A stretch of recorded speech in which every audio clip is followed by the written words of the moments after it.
ಯಾಕೋ ಹುಡುಗಿ ಯಾಕೆ ಬರು ಇದು ಆಗಳೇನಂದ್ರೆ ಹುಡುಗಿ ಬದಲು ಅದೇ ನೀನು ಹುಡುಗಿ ಎಂತಾಗಿಬೇಕು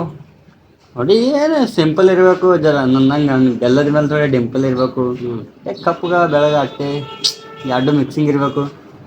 ಮತ್ತು ಜರ ಮನ್ಯಾಗ ನಮ್ಮ ಅವ್ವ ಅಪ್ಪಂದು ಕಾಳಜಿ ಮಾಡಬೇಕು ನಮ್ದು ಕಾಳಜಿ ಇರಬೇಕು ಮನೆ ಜವಾಬ್ದಾರಿ ನೀಟಾಗಿ ಸಂಭಾಳಿಸ್ಕೊಂಡು ಹಂಗೆ ಇರ್ಬೇಕು ಸಿಂಪಲ್ ಆಗಿ ಅಟ್ಟೆ ಮತ್ತು ಹಿಂಗೆ ನನಗೆ ಜರ ತಿಳ್ಕೊಬೇಕು ನಾಕಿ ತಿಳ್ಕೊಬೇಕು ಇಷ್ಟಪ್ಪ ಬೈ ನನಗೊಂದು ಅಂತದಿದೆ ನೋಡು ನಿನಗ ನಿನಗೆ ಅದು ಏನದಲ್ಲ ನೀವು ಲಗ್ನ ಮಾಡ್ಕೊಂಡಿಲ್ಲ ಏನಾಯ್ತು ಗೊತ್ತದ ಜಗಳ ಆತ ಯಾಕೆ ಬೈ ಜಗಳ ಆತಾವು ಯಾಕ ಆಕೆ ತಂದಿಟ್ಟು ಫೇರನ್ ಲವ್ಲಿ ನೀನೇ ಖಾಲಿ ಮಾಡೋದು ಕೂತ್ಕೊಂಡು ಮಾಡೋದು ಶೀಕೆ ಬೈ ಫೇರನ್ ಲವ್ಲಿ ಅದ್ರಾಗೆ ಸಿಗೋಣ